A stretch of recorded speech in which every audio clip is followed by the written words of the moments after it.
So if I walked into a mob social club, what would I see? What would it be like? What would the atmosphere be like? Was it a desire of yours to go down the route of a mobster? Did you ever contemplate? Did you ever think about it? We speak about some mobsters in the area that are well known, maybe some that aren't so well known. Did you come across any people in Staten Island, well known people that weren't part of organised crime? So, for example, And there was all kinds of gangs, man. We had at that time there was Latin Kings, there was Bloods, there was Crips, there was 5%ers, there was Muslims, 2%ers, there was all kinds of different gangs throughout Rikers at that time. And yeah, I did you spent join any? What was it? What did you post? it was I'd rather not get into it, Rob, to be honest. I'll talk to you about it another time. Are you ashamed of it? Hold your horses.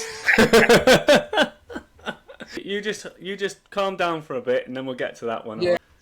Nick Romano from the Nick Romano Show. How you doing? Good to have you on the show. Hey, Rob, how are you today, buddy? I just want to say I appreciate you having me on your channel, man. And obviously, we got to doing some communicating here and there and in some of the other guys' chat rooms. And like I said, I had a couple conversations with you, and I'm glad you're having me on your channel. I appreciate it, brother. I appreciate you coming on, Nick. Pleasure to have you here. Absolutely. Right, let's just jump into your interesting story, shall we? What do you don't want to talk about Jeff Nadeau? Not yet. Hold your horses. Go ahead, I'm just messing with you, buddy. You just calm down for a bit, and then we'll get to that one. Yeah, All right? yeah, absolutely. Yeah. So you're busting my balls already, aren't you? We've only been on here 30 You seconds. you know. Listen, I don't want no hullabaloo in this whole. Yeah. Right, But go ahead. I don't mean to cut you off, Rob. Go ahead. no worries. Just for the listeners to understand, we were chatting offline a few days ago, and I used the word hullabaloo, and I kind of as soon as I used that word, I retracted and kind of beat myself up for using a stupid word like that. But anyway, I said that was a good one, Rob. Unfortunately- unfortunately, I've heard that before a long time ago. So, unfortunately for me, I said it to Nick, and Nick's probably going to rib me about it for the rest of my days. But yeah, Right. I'm gonna hold you to that. That's for sure. Cool. Right. So your pre-birth. So your family were connected in some way, I believe, to organised crime for many years before you were born. Is that right? To be honest, I wouldn't go as far as calling it organized crime back then. A lot of Brooklyn family members, a lot of businesses and things were kind of tied in together, and a lot of people knew each other. My father worked on the docks as a longshoreman in Brooklyn for like 16, 17 years, and you make a lot of connections in that world and in that space, especially South Brooklyn and Red Hook, Brooklyn. That's where my family came from. I had tons of relatives all over Brooklyn.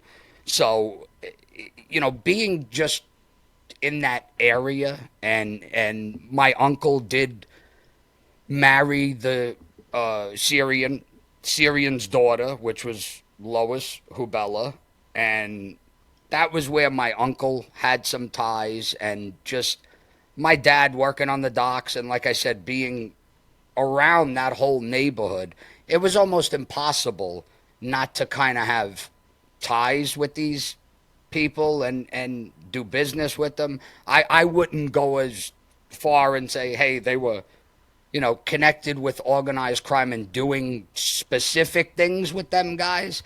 Again, I wasn't around at that time because of how young I am. Obviously, I don't know how old you are, Rob, but I'm only 45. I'll be 46.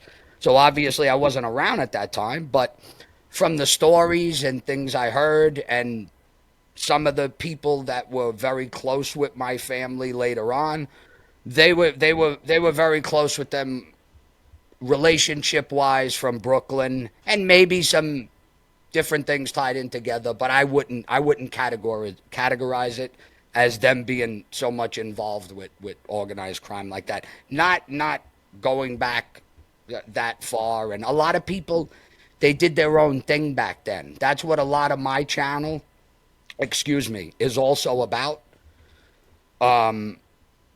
There was a lot of street guys and a lot of independent people, even going back then, a lot of it, especially with the Gallo crew and with those people. And so, as far as my own experience of me being there, obviously I wasn't. I can just talk about stuff that I heard.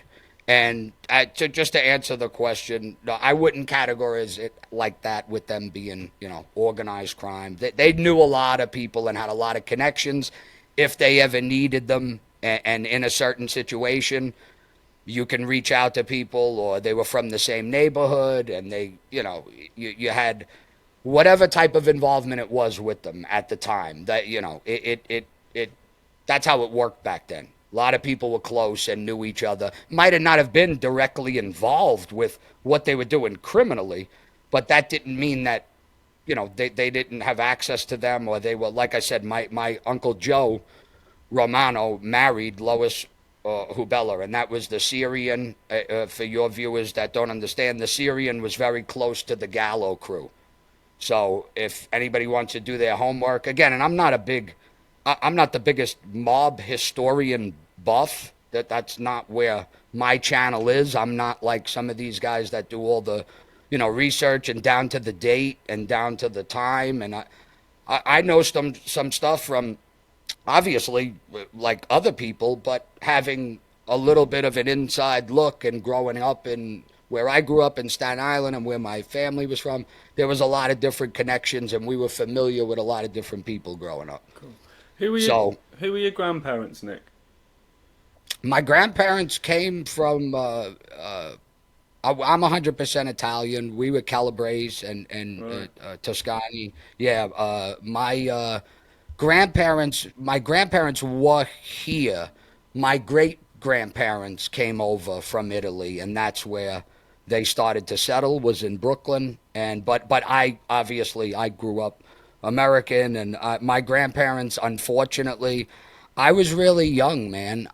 Some of my channel, and I explain that, and sometimes I catch myself getting a little emotional even talking about it, because I lost a lot of people young in my life. Like I'm the youngest out of three, so I was kind of the baby, and we always joke till today. I was probably the mistake, so I wasn't too planned out. My brothers are like 15 years apart from me, so I kind of grew up. I was the baby.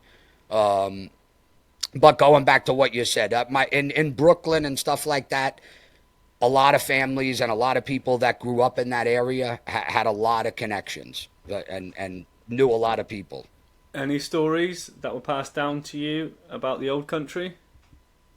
Not too much. Again, as far as being with the history and stuff like that, I mean, I have some stories with my dad and with my uncle, and some of the stuff I'm going to share a little bit later on my channel, and I have some stuff up here and there.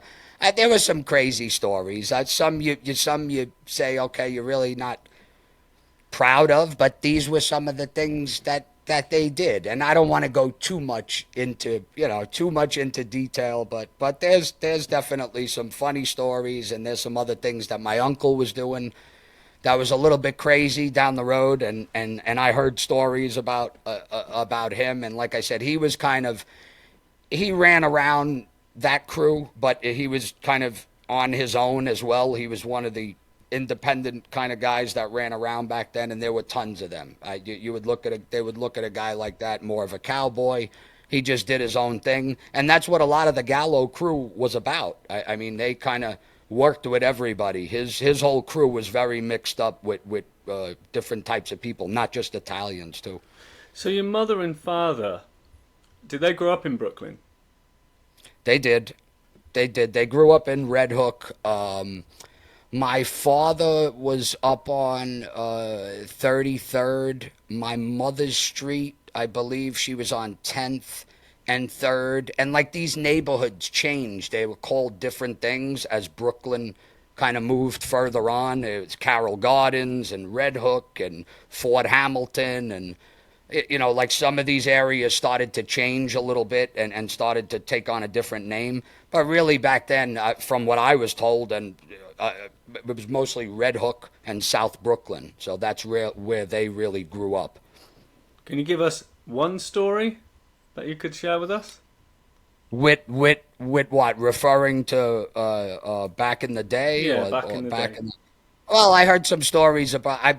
I'll tell one about my godfather. Now my godfather was Johnny Boy Ganone, and he ran the local 400 union later on after my godmother's father was passed away, and then he stepped in and took over, and they were in high position in that union for a very long time, going back to the 60s and that era.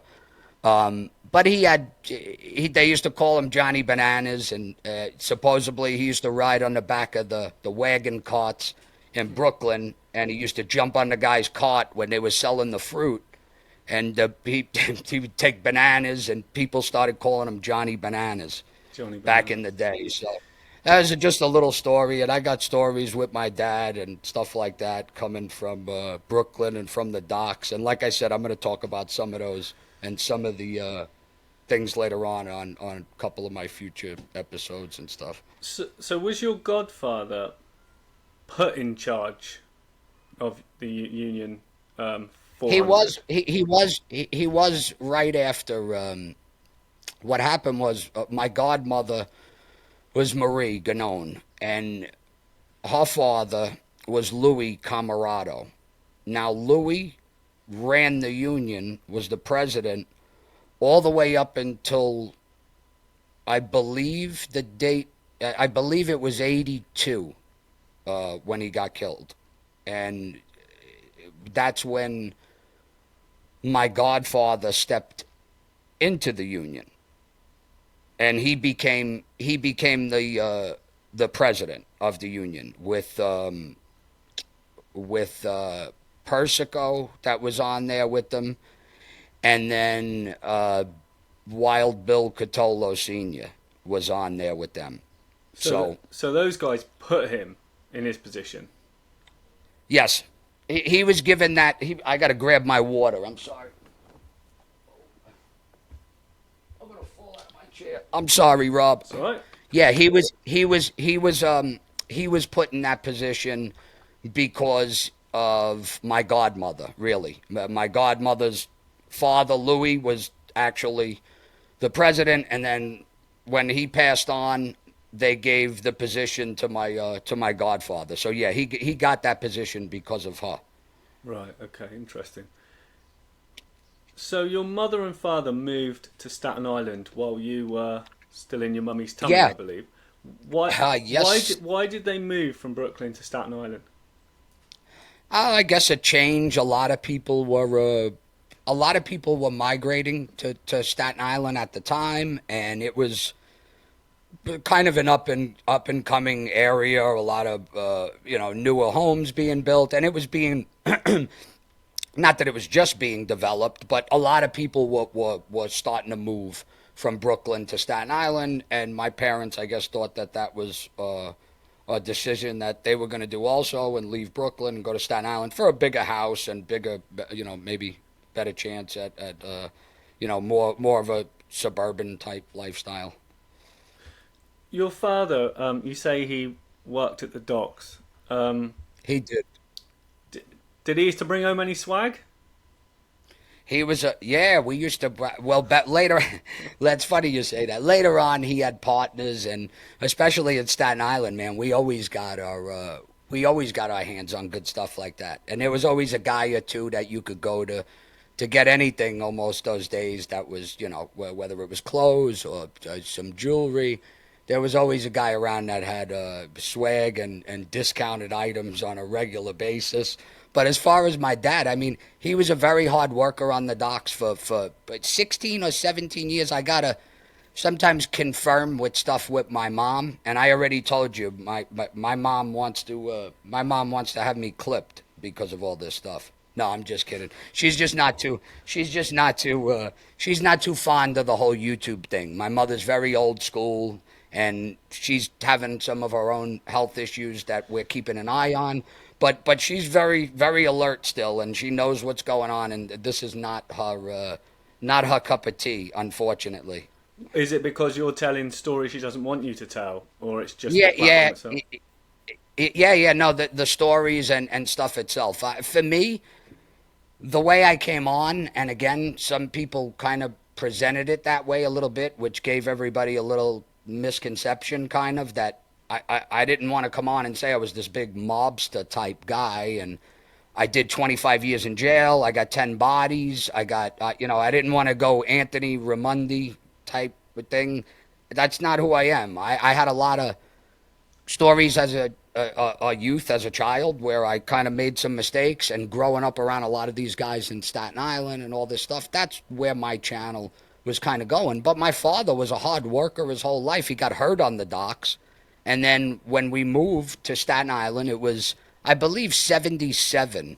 I want to say it was, I think they moved right as my mom was pregnant with me, because we went to one house that was near Concord High School, which was on Tajee Street. They lived off of Tajee Street on Oder Avenue, and it was a beautiful neighborhood back then. And the neighborhood now is much different and not that great, but I remember them. Yeah, they moved there, and then we moved to my house in like Granite, the westerly Bull's Head area, and that's kind of where Sammy used to be, the bull, and his family. They only lived a few blocks away from us, and a lot of guys like that on Staten Island. But that's when we moved there, was 77, and then I was born in 78. So So you grew up in Staten Staten Island. Island, yeah, What yeah. was I was born in. what was Staten Island like? Like I don't know what it's like. I'm sure most Yeah, people yeah. watching don't know. No, and that's some of the stuff that amazes me, man. I just knowing that so many people do come from so many different places, and the way that it's put, and sometimes when we could talk about it, obviously I got to talking to you and could tell you're a personable guy and a nice guy and not kind of attacking me, or so it's a little bit easier to have a conversation. Where I grew up, it was great. I mean, in my early stage as a little kid, 4, 5, 6 years old. I mean, I had tons and tons of family all the time around.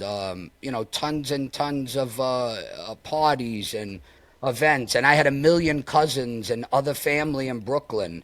Everybody would come over on Sundays. You had a big Sunday Italian dinner, or all your Thanksgivings or Christmases. I had very good childhood experiences. My parents did the absolute best they could do for me, and as I got a little older, I want to say when I'm 9, 10 years old, you start venturing out a little bit into the neighborhood a little more and your surroundings, and you start to meet other people and other kids, and you know you start to put together a bunch of kids too in a neighborhood that are all similar age or a few years older, and there was no technology and none of that stuff back then, man. We were playing in the woods. We were playing manhunt. We were doing, regular kid stuff like that. You ride your bike. There was a million things to do outside. We played a lot of sports. I was very much into sports. Probably by 6 years old, I was playing regular football and in a league and all that stuff. So my childhood was really great. I can't say that it was a bad childhood or I experienced. I mean, we had the typical Italian arguments, and every now and then my brother getting hit off the head with something from my dad and stuff like that. But that was normal back then, and that was that wasn't like a big deal. If you did something wrong and you kind of deserved something. I mean, my dad wouldn't really.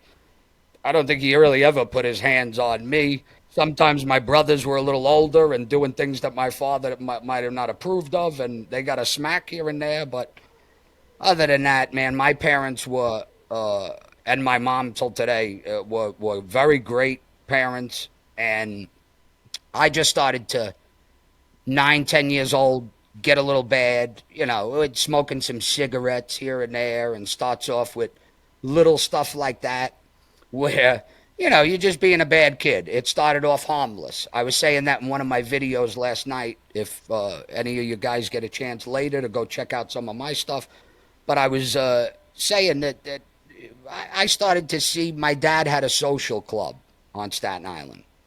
So he used to have a lot of card players, guys would gamble at the social club, and he had a sports book. So, as I started to see where he was at, and sometimes I would go over there and maybe, Dad, I needed $10 or I needed $5. I'd stop in the social club and see all the guys playing, and they'd say hello, and everybody throw you a couple bucks, and that was just, you started to see little stuff. My dad had a million phone calls on a Sunday for the sports, for the, there was no cell phones or none of that. Almost everything was kind of almost done with a landline or people calling from a payphone. And well, he would get all his phone calls all day on a Sunday morning.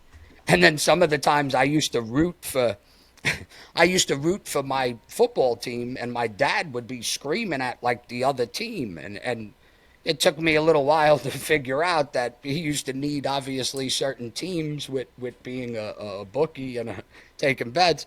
So I would be yelling for my team, and he'd be screaming at the other team. And eventually I started to catch on. My dad had the football tickets. They used to have like tickets you fill out, and people used to go out and hand them out, and you collect the money on each ticket. If you picked 4 or 5 games and you bet $10, you would win X amount, and it was all printed out on like a piece of paper. So we started to play football tickets as kids, and that kind of introduces you to a little bit of gambling and stuff like that. So What happens if someone doesn't pay? you take them out to dinner, buy them a couple of drinks, and you work it out, Rob. No, I'm just kidding. They always had people that collected, and if they needed to, obviously, go that route. And nobody really, my dad, to be 100% clear, he had a lot of customers that were regular businessmen in the community, teachers. I remember going one day to the club and seeing my assistant principal there from my school. So he had a lot of like, businessmen and regular guys along with other people, of course, in the club, but he dealt with a lot of guys that really didn't have a problem paying. And if they did, they would usually be able to work that out without a lot of violence. My dad kind of operated his club for a very long time with not too many issues. Some stories of guys inside getting a little out of control, whether it's with the alcohol and the booze, and people start to, get a little crazy, and a couple stories here and there about that. But they didn't have to do that too much. They had good customers. I'm fascinated by like mob social clubs. I guess because I live so far away, I'll never probably be able to go in one. And even if I went in one nowadays, they wouldn't be like what they were, when we were growing up. So if I walked into a mob social club, what would I see? What would it be like? What would the atmosphere be like? If you walked in, is that what you said?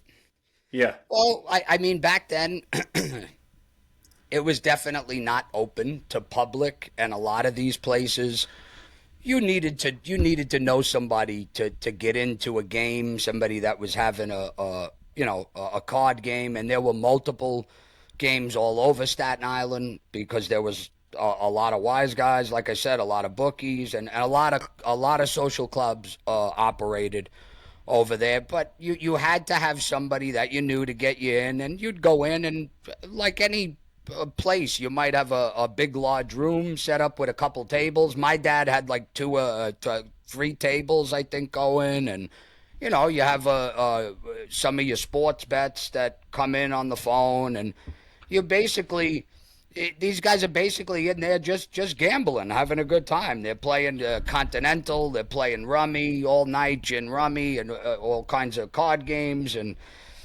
That's mostly what went on in there, and obviously guys are talking, guys are bullshitting, just like a regular bunch of guys hanging out gambling in a room, man. That's really what So it boils down to. so an average Joe wouldn't be able to wander into a social club, and Nah, an average Joe wouldn't be able to wander into a bookmaker and say, "Hey, no, can I no, put a bet?" yeah, no, definitely not. Back then, most of those places, a lot of the time too, they didn't have a sign outside that they were a social club, or some of them weren't, even named. They just rented, apartments or garages wherever they might have had the game above a bar. Some guys had games, on the side of a building, and you really wouldn't have like it wouldn't be very like a regular public place. So you would have to Really? know somebody, yeah, that they wasn't like it was kind of shown. So what were you like at school, Nick? Uh, that's an interesting question. I was very good in school as far as grade wise and stuff like that when I was actually attending the school, because I started to a little bit doing a little bit of cutting out and skipping school, and that really happened more when I ended up going from Catholic school. I was in St. Rita's, and then I went to another school which was called Mount Carmel. But they were both Catholic schools. I had nuns and stuff for teachers. And when I was good in school though. I was just a little bit of the terror in the schoolyard with sports, and I might have gotten into some fights here and there with kids. And other than that, though, I mean, I was smart. I did well. And when I got to public school, a lot of that started to change because you were kind of able to get away with a lot but public school was kind of, if you cut out and left the school or left the class, sometimes they didn't even make the parents aware. It could be 3 months down the road and they're like, hey, your son hasn't been here in the last 3 months. So it was very loose later on when I went to public school. I eventually got a GED. I just left school early because my dad did get cancer when I was a kid. So that was a big part of my life and a big struggle. And he got sick when I was about 13. And then he passed away 3/19 of 93, March 19th of 1993. So but I was an okay student. I got into the occasional trouble. I guess I'll give you that story. Sometimes it's embarrassing, but like the school that I went to was St. Rita's. That was the first Catholic school I went to, and there was a principal. Her name was Sister Mary, and she was an older nun. And we used to have a style back then where you wore a little tail in the back of your head. You kind of, in the back of your head, you had just a little tail, maybe a short haircut, but you had a little piece going down there.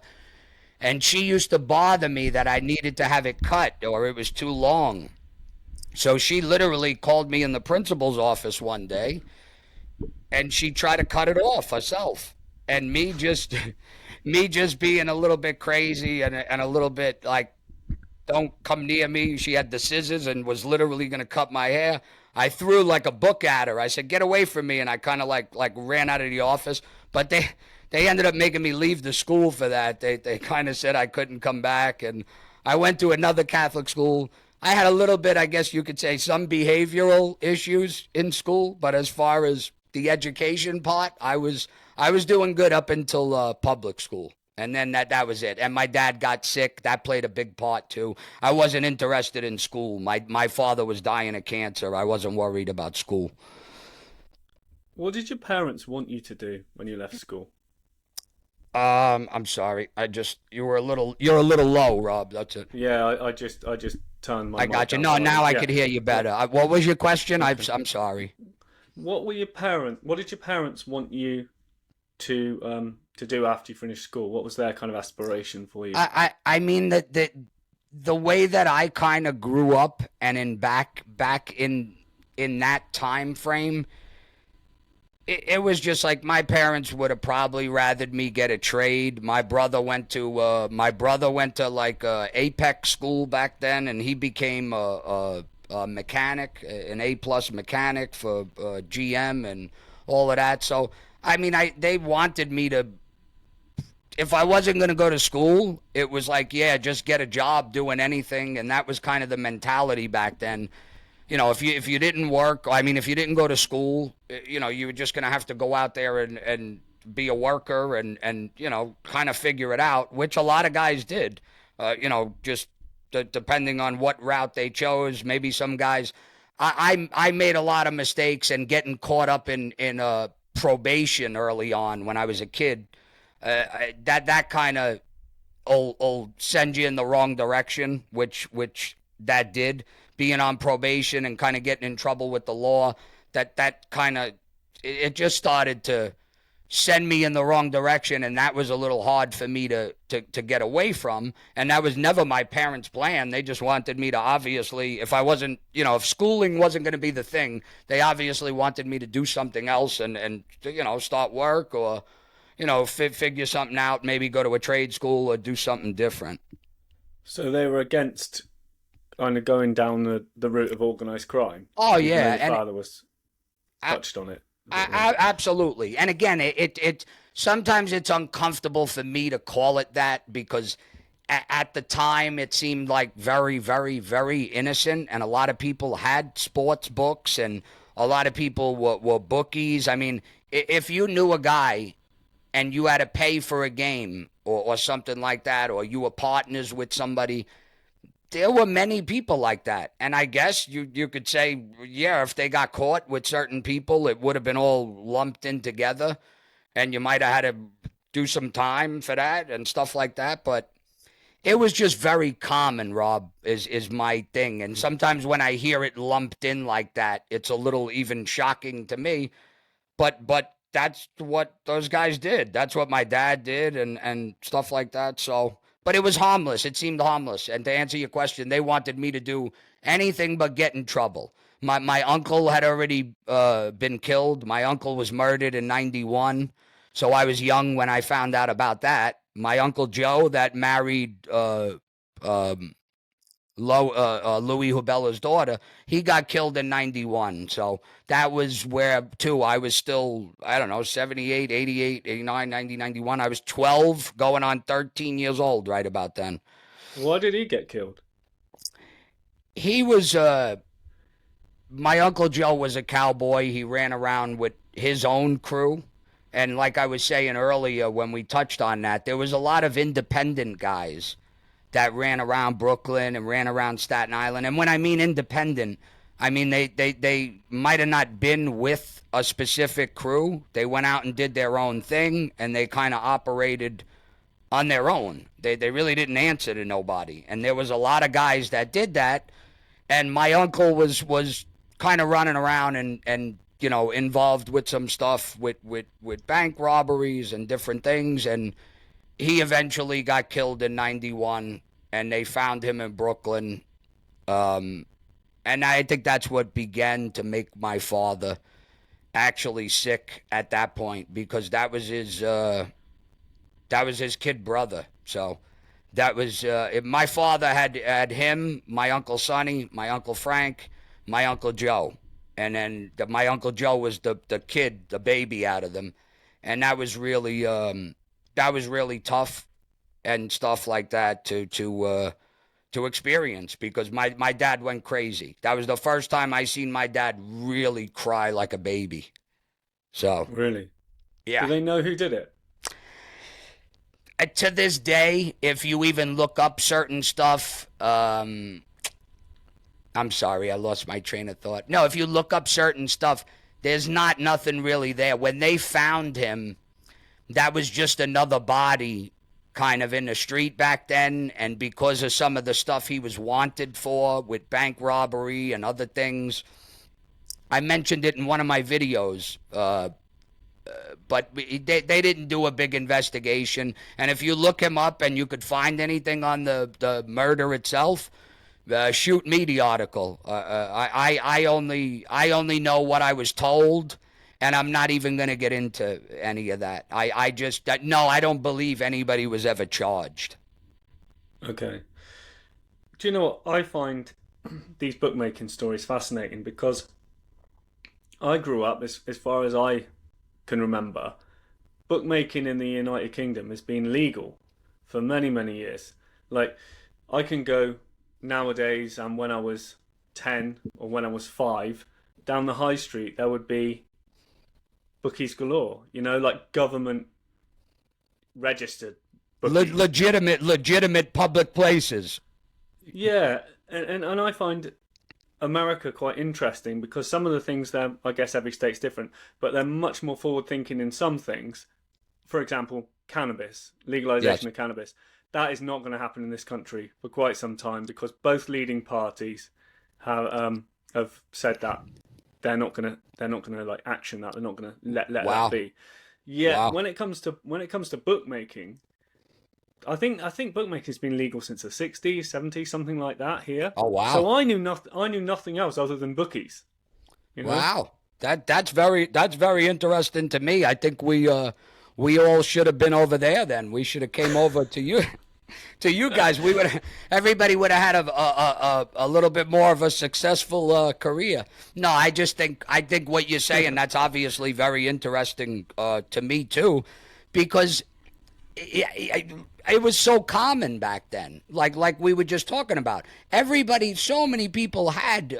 I'm not saying everybody's was successful, but so many people had sports books and were taking action. Whether it was all the sports and it was weird though. We had the OTB. Like there was OTB where you could bet on horses, but just strictly horses.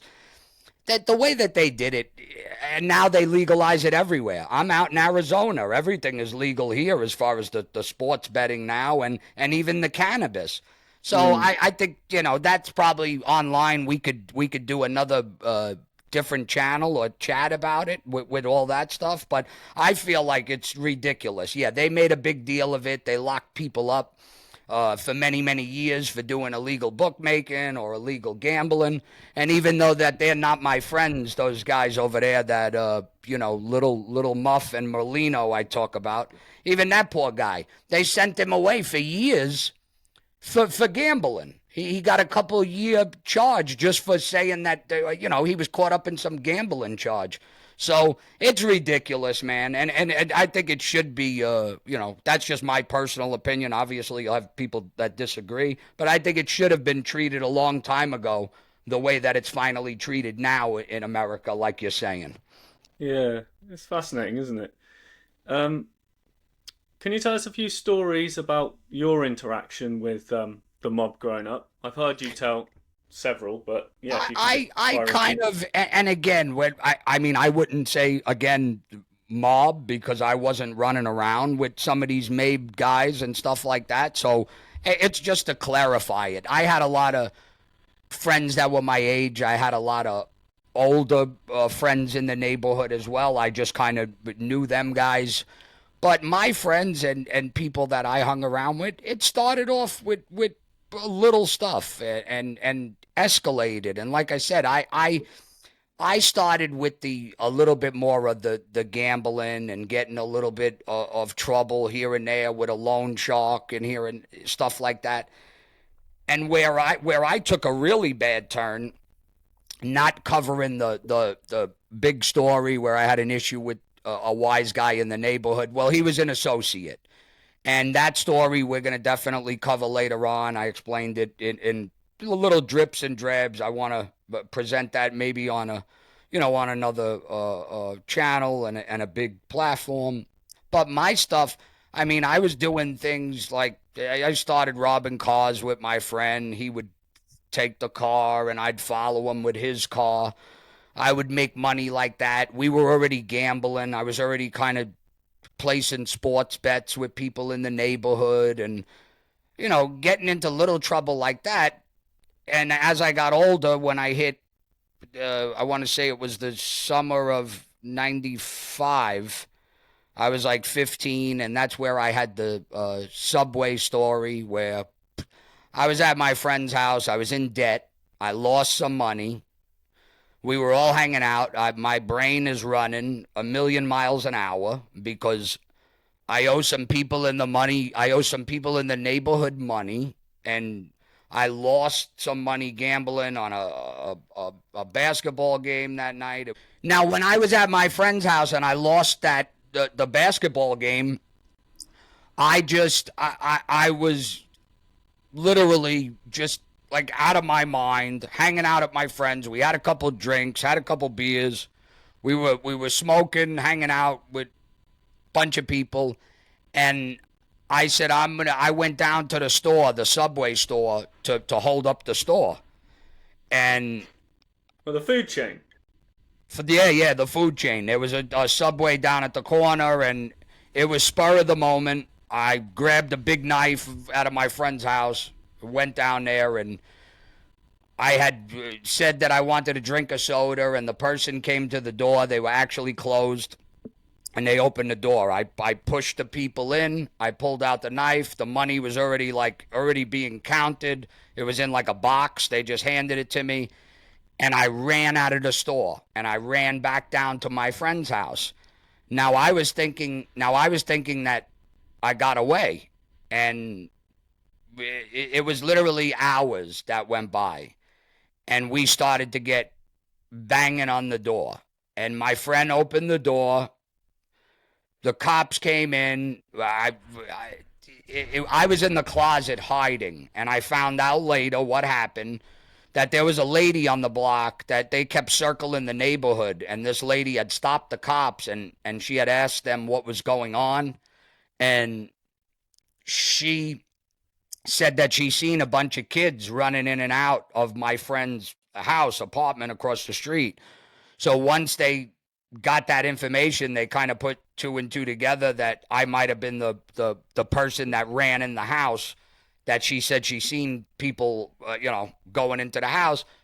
So when they came in, they found me in the closet. The guy pulled out his gun. I thought he was going to shoot me. He got me out on the floor, and I got arrested, and that night went to court in the morning, spent the night over in jail. Then they set like bail in the morning, and I had to get shipped off to Rikers for the day because my bail wasn't posted yet. So I get bailed out, and that's where things kind of start to fall apart for me a little bit as a kid, because now I get put on 5 years probation and all this other stuff, and I violated a couple times because of drinking or like smoking some weed, and How then old they were you wanted. now? I'm sorry, what was that? How old were you then? That was 1995. So I was what was I, 16, 15 or 16? I was a juvenile when this happened. So I was charged as a juvenile, and I had what was called a YO status, which here in the United States, it's called a youthful offender status. And what happens is, as long as you do the probation and all that stuff, if you're a juvenile, it usually gets sealed and taken care of. But that's where I started to kind of go wrong and get in a little bit more serious trouble for sure with the law. Not only like in my neighborhood, that's where I started to get in trouble with being put on probation and stuff. So didn't somebody put a gun to your face? I had when I got in trouble in the neighborhood, I did have somebody pull a gun on me in the house where I had an issue, and I explained there was a kidnapping and a lot of other stuff that went on with that story. And yeah, to answer your question, yeah, as a kid, I did have somebody pull a gun like that, and was a very scary situation. How did that impact you going forward, or did you just brush it off? There was, I hate to say it, Rob, you kind of didn't think about that further and further, as far as like, it obviously had an impact on me. Being nervous and stuff like that in the beginning, but I can't say after that, after this whole scene happened, what a lot of people will find strange too, and maybe obviously someone like yourself, is when this whole situation was finally over with, I stayed in that neighborhood. I walked up and down those streets and blocks for the rest of my life until I moved out of there, until I moved to Florida. So I mean, did you stay stuck on that and like, oh my God, I had a gun to me, and oh my God, they were gonna. No, we didn't kind of do that back then. It did eventually move on, and for the most part, I forgot about it too at some point in my life. And now, yeah, you start to think about it, and it does bring up old feelings and emotions, especially talking about my dad and my uncle dying. And yeah, this stuff, when you hear yourself say it, you're like, Jesus, man, how did this happen to me? Or how did that happen? Or how is this happening so young? But at the time, no, I didn't stay stuck on that, to answer your question. Really? So what mobsters were about? And it was quite a mobster run area, wasn't it? What The, sort of the, mobsters were about in the area? in Staten Island at that time, and you'll hear a lot of the Brooklyn guys talk about it, and I spoke about it in my last video last night. Besides just wise guys and bookmakers and drug dealers and heist guys, that there was just people. All Staten Island was a very, very, very small, dangerous place back then. There were tons and tons of groups of kids in different neighborhoods. There was wise guys. There were regular tough guys that didn't care about some wise guys, or if you were made or not. There were just a lot of very, very dangerous guys and tough people on Staten Island. And it really didn't matter. Yeah, there were tons of made guys all over the place. I don't want to give you a list, but if you had a list of everybody that was on Staten Island at that time, from the late '70s to maybe even presently, you'd be writing a very, very, very long list. So that's really the truth. And they were everywhere. I said it in one of my channels. Guys coming in and out of my friends' car washes and stuff like that. They were in the neighborhood. They obviously had to shop and go get gas and groceries and go to stores. So you've seen a lot of those people too. And they were friendly with people in their neighborhood, and a lot of people knew them and very secretly knew who they were. I mean, yeah, you went around Staten Island and you couldn't, everybody knew who Paul Castellano was. Everybody knew who the Bilotis were. Everybody knew who Sammy the Bull Gravano was. And then everybody knew a lot of who the tough kids in the neighborhood was, the Springville boys, or guys in Port Richmond. And there were different crews and guys in Tottenville. And there was different groups of kids and people all over Staten Island. You say people knew who Castellano was, Sammy the Bull was, etc. Did the average person in Staten Island know their positions within the mob? I don't, yeah, to be honest, Rob, sometimes that's why I get lost a little bit with the technical stuff. Did an average guy like down the street, maybe that Paul Castellano used to go to, did he know his exact involvement? Probably not. But most of these people that lived in the area, when you seen the people of these caliber, of this caliber, you knew who they were. Even if you were a regular citizen, you might have heard from one of your other friends down the street. Well, hey, do you know who this guy is? Or he's a very powerful guy, or so people that people knew who those guys were. And yeah, a lot of civilians knew exactly who they were too. Maybe not to the extent like you're saying, the exact position, or if they were a boss or an underboss or just a made guy, but people knew who these guys were.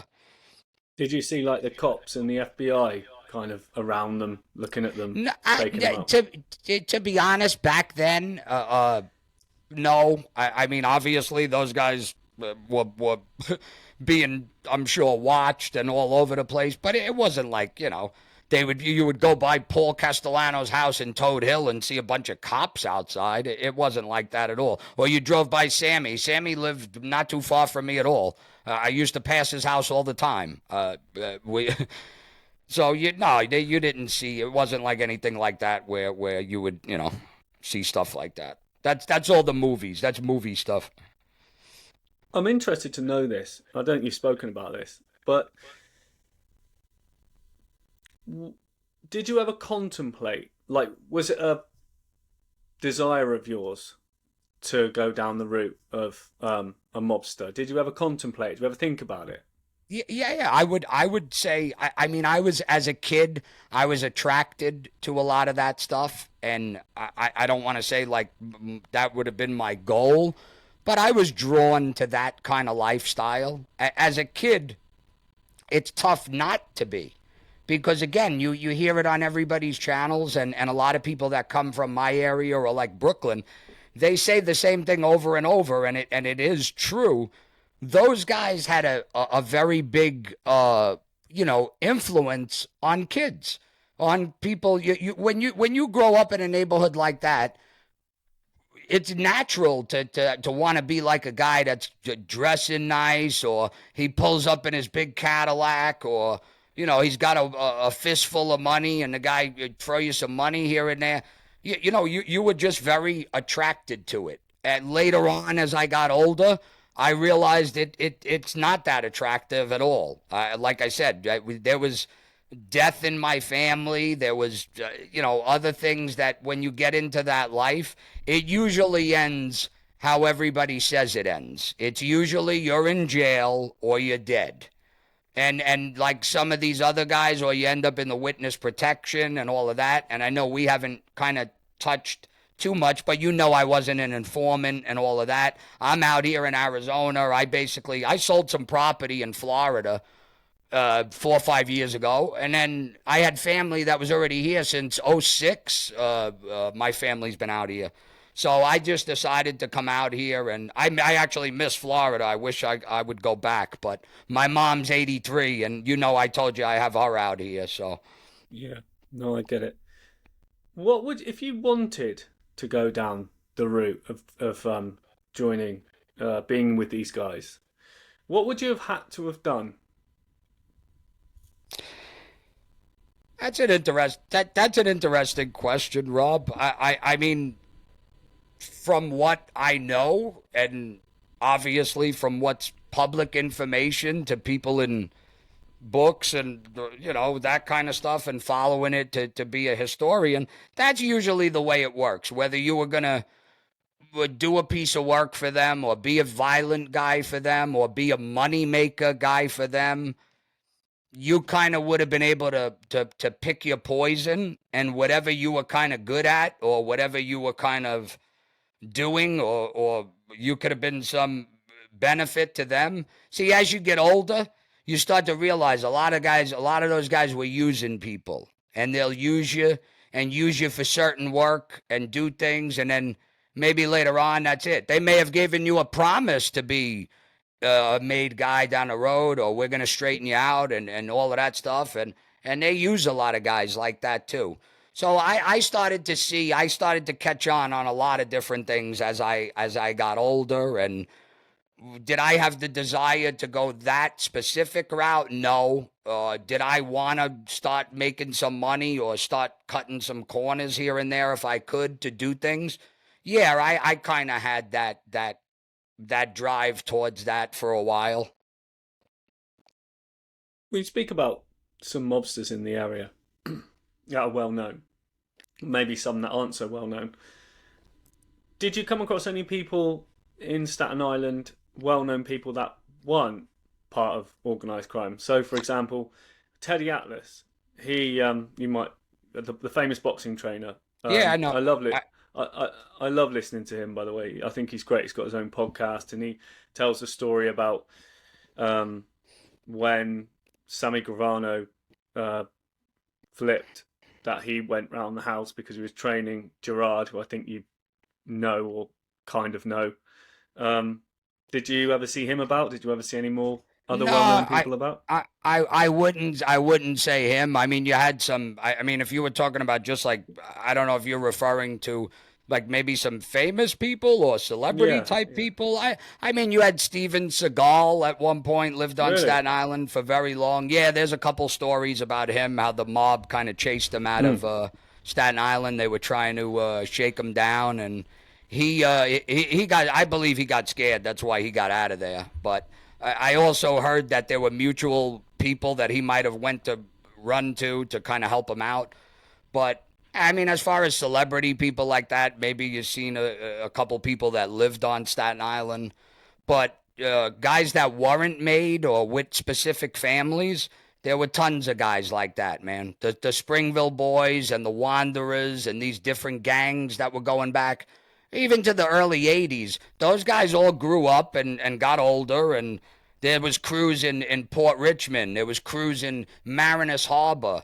Tough guys came from every one of these neighborhoods, Rob. Like, I know you said when I spoke to you a little bit, there wasn't much mafia where you are, maybe like some stabbings and regular crime, but not like an American type mafia. No, nowhere near. Gotcha. No, yeah, so I mean, yeah, for me, it was the total opposite. As I say in my channels, and I talk about some of these guys' names, these guys were just as dangerous as anybody on Staten Island. So there was a lot of different people besides just somebody that was a made guy. And that's what I've been gearing my channel around a little bit, just to kind of also, cover that kind of stuff, that it wasn't just, you didn't just have strictly made guys that were feared and respected, guys like Joe Watts, guys like other associates that couldn't get made. And like I said, with some of the Springville Boys and all these other guys, very, very, very tough guys, man, and didn't take no shit off of nobody. Button, made guy or not made guy, a lot of those guys didn't care. So it's like a melting pot of tough guys. Oh, yes. So you went to Florida. Why did you go to Florida? What happened was, as I was on the probation that I was on for the Subway store robbery thing, I ended up getting violated from the probation, and they said, my lawyer told me, the judge remanded me for like 60 days or something. Yeah, something right around there for 50-something days in Rikers Island. And I had to sit in Rikers for a while, man, before they were going to let me out. And my lawyer eventually got me one of these programs because I was kind of a first-time offender still with my case. And even though, I messed up the probation, they're still willing to work with you early on. So my probation officer said, the judge is going to bring you back. I got remanded. I showed up. They locked me up.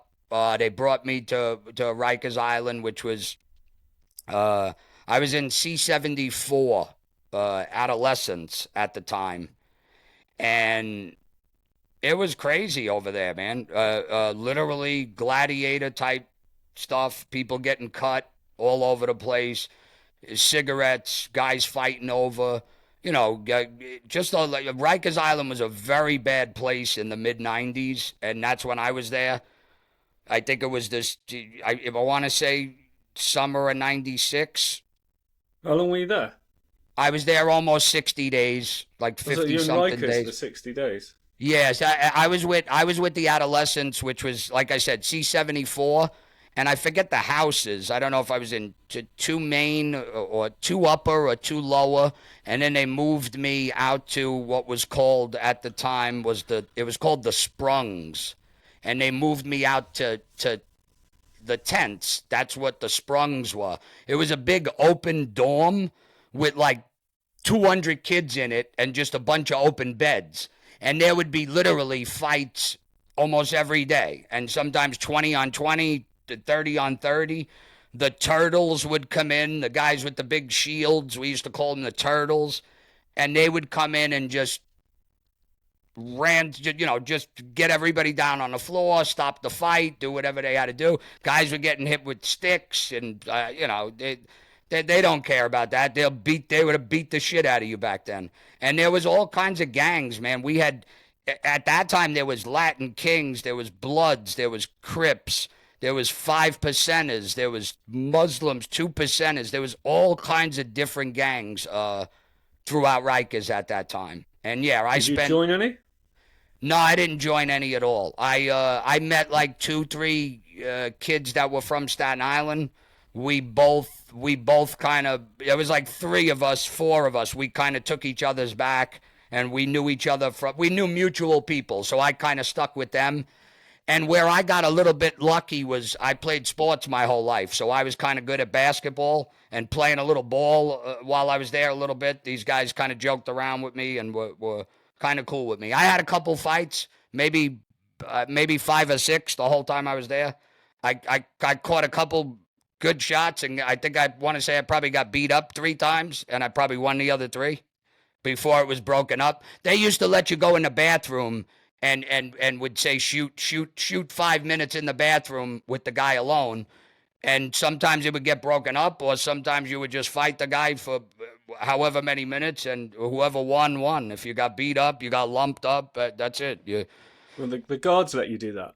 Yeah, they don't give a shit about that stuff. They used to put bets on things like that, and they still do it. That's why they're trying to close that place down.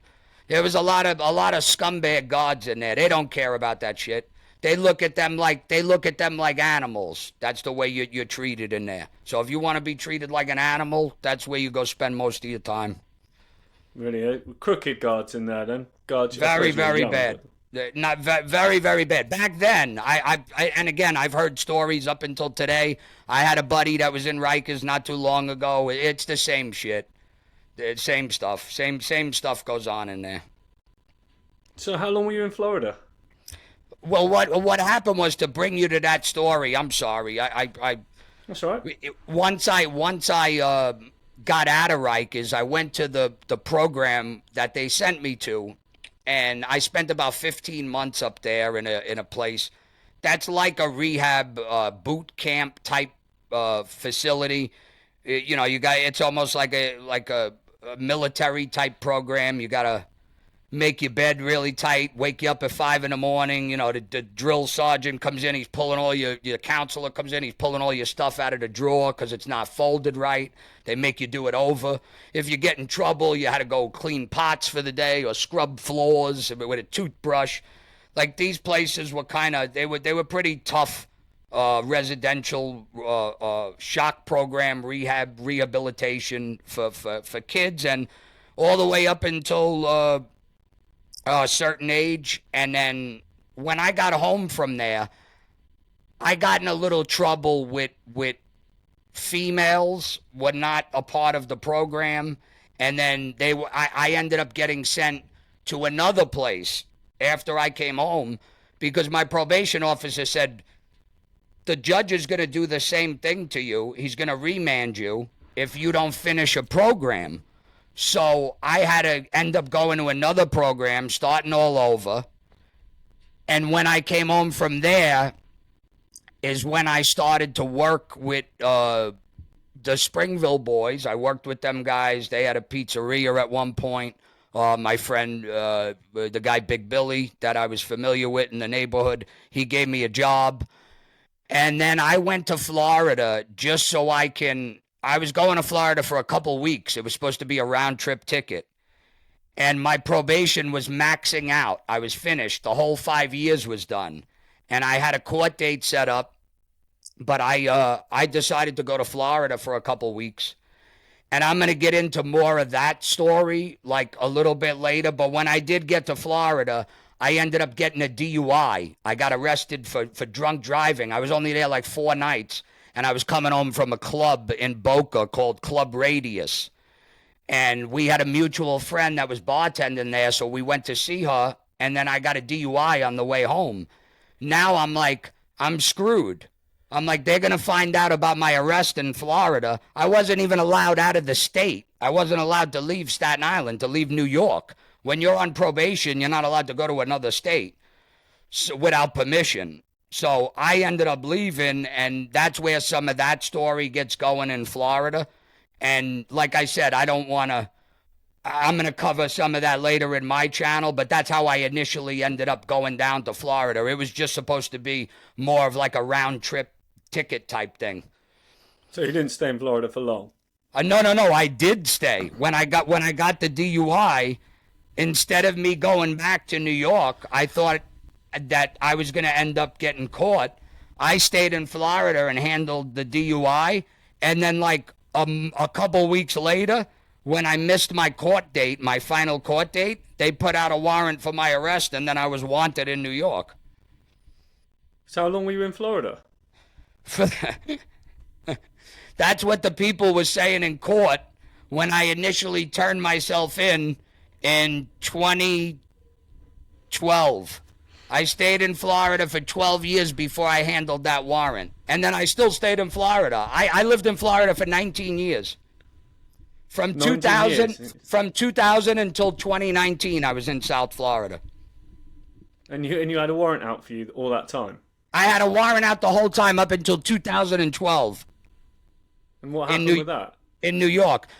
Well, what happened was they finally, when I obtained I bought a condo, and when I filed for my homestead so I could catch a break on my condo, that's how they actually found the exact address that I listed.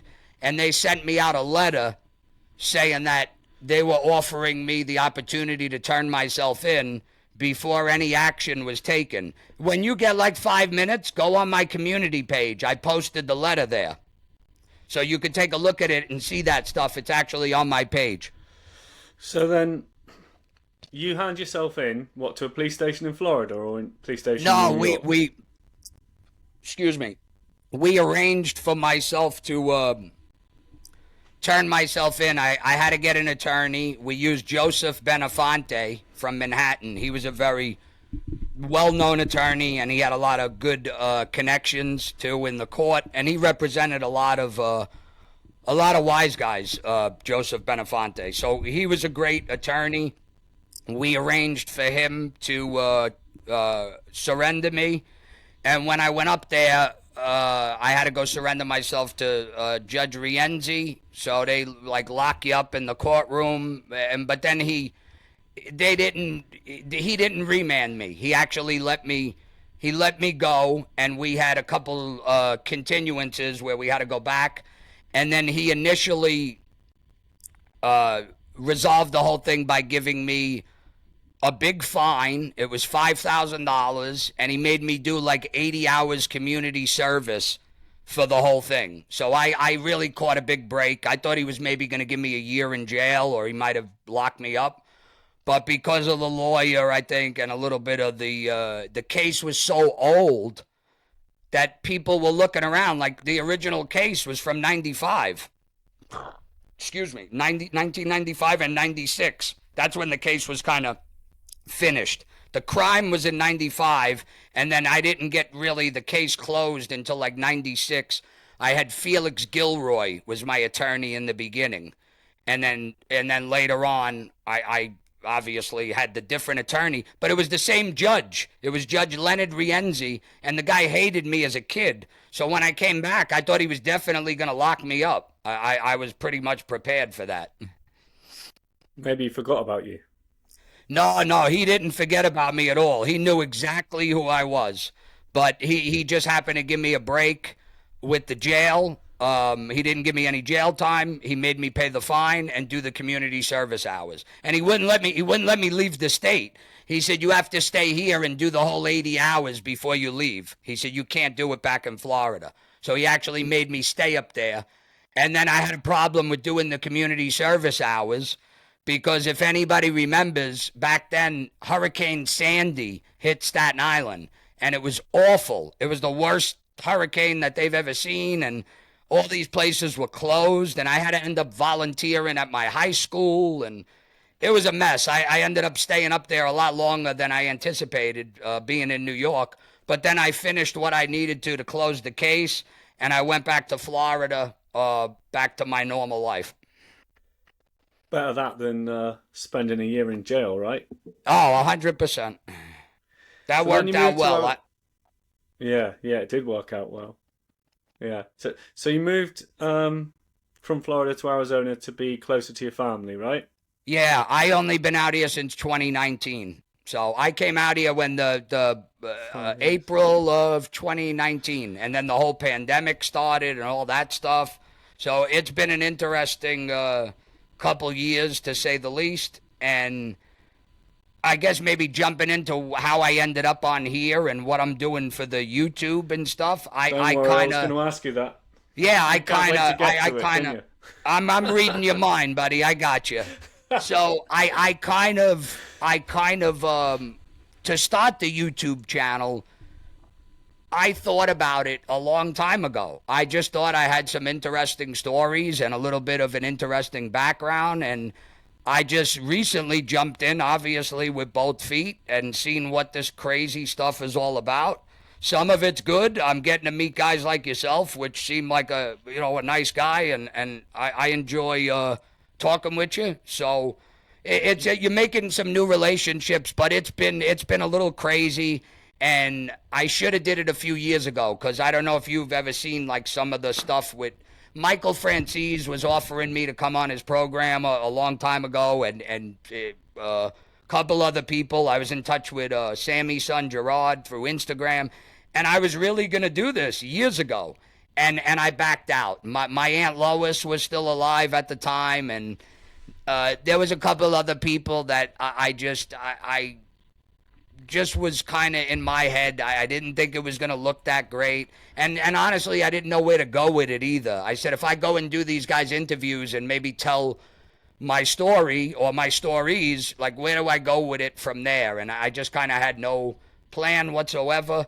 But as of recent, I decided to just jump in with both feet, and hopefully I stick around and get to do some more interviews, man, with some good guys like yourself. So talking about interviews, are those two you mentioned, Sammy the Bull and Michael Francis? I mean, particularly Sammy, for you living in Arizona. Are these still on the table? Could you still get in with these guys? Well, I mean, to be honest, I would have to say you probably have a better chance at answering it, because I back then they definitely offered me to come on, and we'll see where it goes. I mean, you never know. But as of right now, that I don't have no plans to do that with them guys. I would be open to considering it on a large platform, obviously, like theirs. So we'll see. We'll see what happens. I won't count that out, though. That's for sure. No, I don't blame you. I first came across you, I think, when you had between 300 to 350 subs, and that was, I don't know, maybe a month ago, and maybe not even that. And then all of a sudden, you're everywhere, right? So how did you get? I know the answer to this. I'm going to ask you anyway. How did you get from kind of 300 subs to like you're 900 now, aren't you? Just shy 900. I think I'm right. Yeah, there? I think I'm right about like 890 or 900. But I guess, man, just jumping in some of these guys' rooms, and James Proctor was a big part of bringing me out for my first initial interview. And that got me a lot of subscribers when he first, brought me on to introduce me.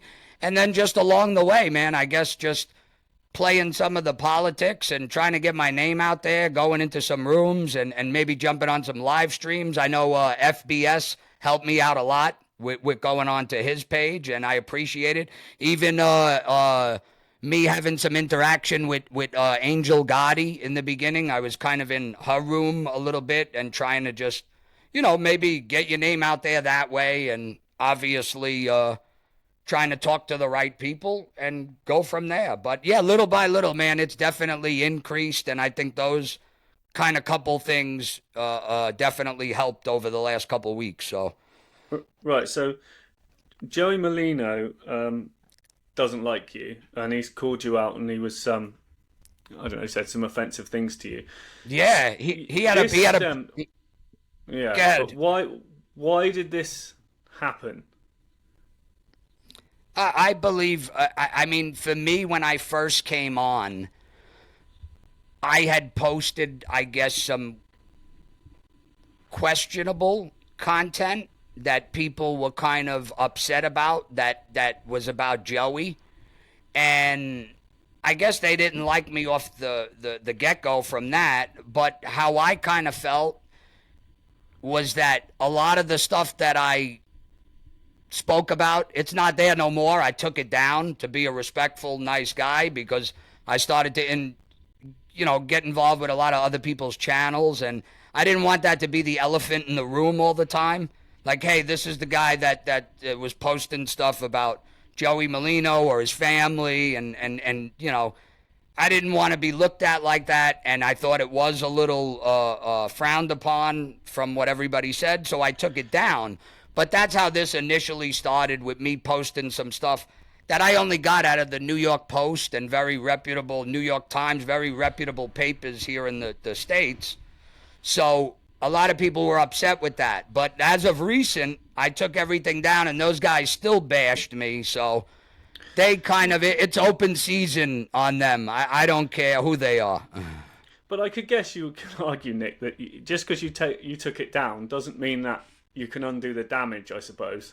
I guess not. I try to do the right thing. I thought that would be a good initial step. And if anybody ever wanted to ask me, you know, why I put it up there to begin with, I'll give the same answer. I was a brand new channel, and I kind of was throwing things up there that maybe would stick and help the channel grow also. What was it? What did you post?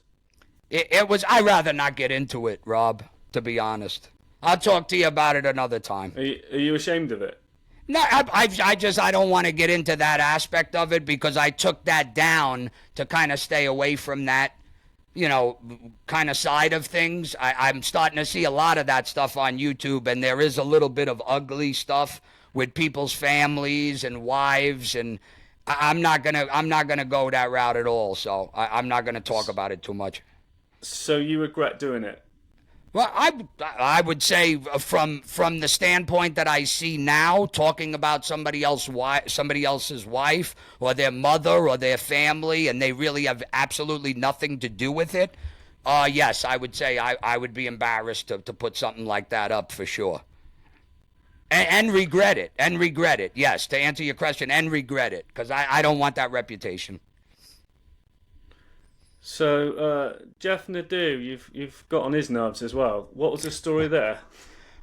Jeff, I kind of felt like the best way for me to explain that situation is how I put it in my video last night.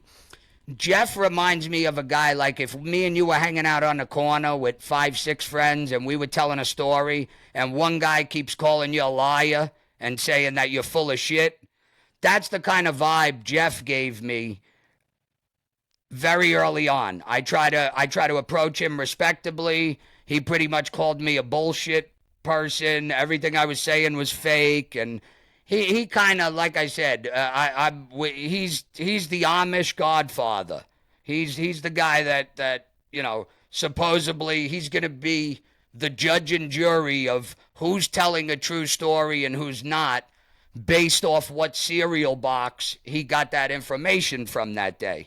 So there's guys out here that are journalists, and guys that are going to do a lot of research and reporting and legitimate media people. I was more of a street guy that kind of had experience with growing up in these neighborhoods and some of my own stories. And I think the problem with a guy like Jeff is that he never had any of that. I think there's a little bit of jealousy there from Jeff also. So I don't like the way I was treated from him. I don't like the way he acted. And then all he had to maybe do was give me a decent apology, even if it was off the record. And he never went there. So some of these guys don't really have a lot of class, and they grew up, again, in the sticks, in the cornfield, and all this stuff was like Chinese to them. So you feel sort of slated a bit that he had a go at you when you feel he hasn't had any reason to and doesn't understand. Yeah, I'll say it a different way. I felt like he gave me a lot of hullabaloo, Rob. Oh God, not that word again, man. To be fair, I'm surprised you didn't say it. I'm just surprised you didn't say it more often. I'm just messing with you, pal. No, it's all right. It's all in good fun. It's all in good fun. So, Angel Gotti, this I didn't realise. I saw it. I think a couple of days ago or yesterday. So she's been on your case as well, isn't she? Yeah, I don't know what's going on. We'll see. I posted a little short about that, and hopefully, if anybody has any questions with anything for me, I heard, she's got Angel Gotti's got a lot of fans and a lot of people that are kind of representing her. I don't have any of that. So when I deal with 50 different people with 40 different, 50 different screen names, I don't even know who these people are. Somebody told me that they were bashing me in a room last night, again, a little bit, calling me a fraud. And listen, I'll keep saying it and sound like a broken record. If anybody has any questions for me, I'll be happy to come on your show. If anybody wants to grill me about certain things, I'll be happy to answer your questions. Just reach out to me. But maybe have it be the individual person and not Lizard Face or Crown King. I don't know who I'm talking to with these people. In a way, I think you should treat I know it sounds perverse, but I think you should treat all this, Joey Molino, Jeff Nadeau, Angel Gotti, I actually think you should treat it as a compliment. Because every time they say your name, you're becoming more well known in the genre. I guess you can look at it that way, Rob. But where I start to get my feelings hurt, unfortunately, and it's probably not a good quality, is I just don't like people challenging me like that. You know what I mean? Like I said, if we were standing on a corner with 7, 8 guys and Jeff Nadeau is calling me a liar to my face about a story that I'm telling on that corner, me and Jeff are probably going to be rolling around. So that kind of stuff, sometimes when it comes from people of his caliber, I take even more offense to it. The most drama I've seen in this MobTube, like I guess with me involved in it to some extent, is the lives. I mean, I've only started jumping on lives in the last week or two, and for example, today somebody messaged me saying, "Oh, I don't like your channel anymore because you go on X's live platform," and I'm just like, "Whoa, there's so much drama around the lives. It's ridiculous, isn't it?" Yeah. Can you hear me good? You okay, Rob? I can hear you. Yeah. Okay. Yeah, but with what you're explaining, I'm seeing that a lot myself, and my only advice, because that's what I mean. It's like people are trying to. If I'm interested in some other person's room, or I want to be in another chat, and somebody is gonna like hate me for that, I just feel like I made one of my videos about that, man. I'm like, I feel like this is just like high school. Like, are you serious?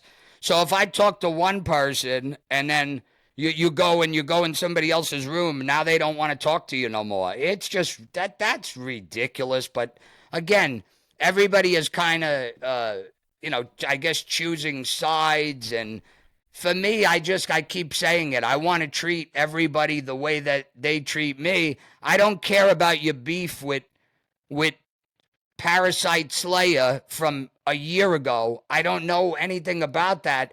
So it's like people are expecting you to take sides with stuff that you have nothing to do with. Like you just said about yourself.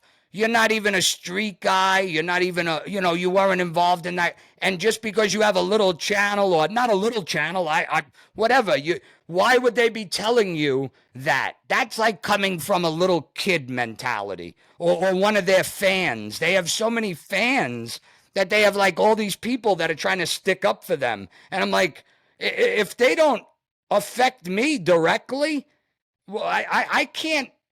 How would you like me to mediate something or be somebody and be on somebody's team from things that are just, they want you to pick, man, and I just laugh. I'm not going to do that. I'll keep saying it on my channel. I'm going to go in. I'll probably be in 50 different chat rooms by the end of the week. I want to see all of them. I want to see who's talking about what. That doesn't mean, I mean, hey, if I have an opinion on something, I may say it, but that doesn't mean I'm just going to jump on all these people's sides right away like they want you to. It's like they're recruiting you to their side. Yeah, I mean, I go on 2 lives, and these guys don't like each other. Tommy Stiggs and Fatbol Sicilian. Okay. I would actually go on Angel Gotti, but she does her lives at like 2 o'clock in the morning here. Yeah. Okay, so it's too late for me. But yeah, it's not like I'm everywhere on every live or whatever. No. Believe me, I went in a couple of those rooms and right away, because I was in maybe other people's chats or I was in FBS or I went into somebody else's room. Now all of a sudden, I was blocked maybe in one room, or nobody would even say anything if you interacted with them. So it's like, obviously they have a problem with you being, in somebody else's room that they might have a problem with. And all I could keep saying about that is, what are you, fucking 10 years old? It's the stupidest fucking thing ever. Yeah, it is. I mean, there's obviously one person on this MobTube that I'm not the greatest fan of, but if he decided to do lives and you and everybody else, just joined them, supported them, Right. whatever, I'd just be like, fair shout. But of course, but do you see what you're saying? You at least have a legitimate excuse because you had an issue with that individual. That was between you and him personally, so I understand you would be a little mad, and he did the wrong thing if that's what exactly happened. But if you don't have anything where this person is like doing it specifically to you, why would you care that much? Especially these people that are like fans. You don't even know, they don't even know who the person is. And I had some guy come on my channel today. He said, "Oh, I heard you're going to go on," I forgot whose channel. I don't know if it was Jimmy or somebody else. He was like, "Oh, we push back." What is it, a campaign that you can't go on people's channels without somebody being mad at you? Yeah, that's the anti-rat brigade, isn't it? I'm probably going to get slaughtered for this, but to me, these "we push back" are the noisy minority. Yeah. So they're everywhere, right? But I put money on it. The vast majority, 80-90% of people that watch our stuff, not even bothered about that. But the ones that post the most, particularly if you interview an informant, a cooperator, rat, whatever, then they come out and they just spam your comments with we push back. Whatever. I have no issue with that, but I think it's important to realise that these guys are the minority. They're not the majority. Yeah, I hope so. I would like to agree. I hope so. But like you said, when they start popping up all over the place, and I'm getting certain emails, or now all of a sudden I'm starting to see a lot of different strange people commenting on my page, and they're telling me, "Oh, this person's bad and that person's bad. You want to stay away from them." Listen, I'm 45 years old. I'm a grown man. I'm going to make my own decisions. I'm going to talk with who I want to. And if fans don't appreciate that or like that, there's nothing I could do. That's your opinion, your deal, man. But I'm not going to let that stop me. And hopefully, some people could grow up, man, because that shit is just, some of it's ridiculous. You have to do, from my point of view anyway, I'm sure other content creators, you have to do the interviews, the content you create. You have to do what you want to do, of course, and not because somebody shouts "we push back" or whatever. You start getting off track of your own thing and your own thoughts and your own feelings. Once that starts to happen, I spoke to somebody about that earlier, a different content creator. I said, once so many people are in your ear, or so many people are telling you what to do and what somebody else is going to think or feel, you start to lose all your natural responses to what you're going to do for your channel. So I want to stay away from that, like they're cancer, like they're a disease, those people. So that's how I feel about that, bro. Okay. I love your shorts. Like, not necessarily, I'm not going to say the content itself, but the way you put them together. It's like you were explaining to me actually the other day. You're going, "Oh, you just do this, you click it," and I'm just like, "Oh my god, I have no idea what you're talking about." But you're really like, I'm going to coin you the king of shorts.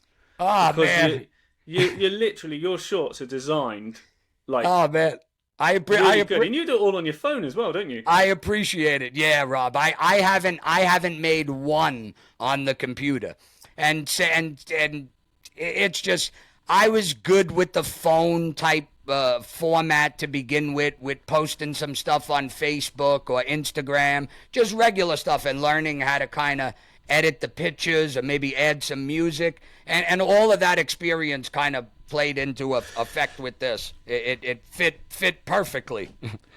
In some of the content, it's impressive in two ways, I think, because some of the content is very humorous. So I'm looking on, thinking, how has this guy even thought of to even do this sort of stuff? It's a bit of a wacky mind to think, okay, what I'm going to do is I'm going to put three people that don't like me. I think it was in a plane, and me running off with my head on some superhero character. And one, that's impressive, and two, the fact that you can even do it, like practically, design it and put it together and post it. Is equally impressive. So I look forward. I appreciate the compliment, man. And like I said, it's some things you just see on pitches, and if you go around the internet and you see like a certain action thing happening, sometimes I just picture the person's face that I want on there, and that's really all you have to do once you learn how to kind of do all that stuff. Is you could grab almost any picture you want and kind of, superimpose it or add something, cut off a face. With the technology is amazing today, man. And I'm not even using anything. Somebody else keeps telling me about different phones, and you can, if you use the Samsung Note or one of the Samsungs, they have the pen that you could draw and actually trace out stuff, and then you could actually get it specific detail even better than some of the stuff. So, but I appreciate it, man. I just fool around with it, and I like to put some of my personality, and I got a good sense of humor, man. I like to joke around. I think one of the things that was maybe missing slightly from this genre is somebody with a sense of humor. You might not be everybody's sense of humor or whatever, but I'm sure that everybody that's looked at your shorts has laughed at least one of them. Yeah. Oh yeah, I've gotten a couple good compliments and a couple good laughs out of a bunch of people that I feel like understand it. Obviously, other people are going to be very hurt and sensitive about it. But again, guys, on that level, they're videos. They're supposed to be made out to be jokes. They're supposed to be a little comical. I'm not referring that any of that stuff, or I'm not trying to say that that's stuff you would do or people would do. It's just some jokes, and if people don't understand that, then obviously they have a lot more problems with handling that kind of stuff than worry about how you're too sensitive if you can't laugh at some of those shorts. No, spot on. So your future in the genre, then, Nick, where are you going from now? Do you know? I'm hoping, Rob. I'm hoping that I can stick around in the game and continue to make some good content. Try to put my personality on it. I want to start interviewing my own people. Obviously, that's just been a little bit of a scheduling issue with some people so far. But other than that, man, I just want to continue to make some good videos. I got a lot of different stories coming up. Everybody that is following you, and especially from your side of the woods, I'm hoping will give me a chance and come on over and give a subscribe and check me out. And hopefully, man, we could just keep going the way we're going and maybe get on some of the bigger platforms later. And eventually, I'm going to work something around my big story. We're going to get to that. I'm just going to obviously wait for the right moment and then maybe the right opportunity from some of these guys that are really big out there. We'll see if someone eventually reaches out. Okay, well, my advice is give Jeff Nadeau a shout. I think he would be more than willing. You know what? That's very good advice, Rob. I'm going to consider giving Jeff the first crack at this, man. Just don't tell him that I sent you, all right? I appreciate it. But that was funny, man, with that story, because I know you did. You told me about Jeff and how differently he treated you, and you guys he was able to help you. I wish he would have went that route with me. Maybe I rubbed him the wrong way, and he kind of responded better to you, obviously. But hey, man, everybody has different experience with each other, and I feel like you're a great guy, and I don't know if whatever my problem is with Jeff hopefully won't mix in with mine and you kind of interacting. No, not at all. Not at all. Not at all, Nick. So where can people find you? You could obviously go to the Nick Romano Show on YouTube.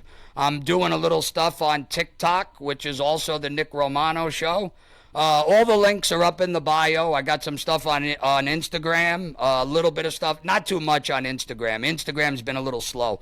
Facebook, TikTok, and YouTube. All the Nick Romano Show. So please, guys, give me a follow and a subscribe. Drop some comments. I'm getting a lot of different fans from Australia that are interested and stuff like that. So I'm hoping I can generate a little bit of buzz with your guys over there, man.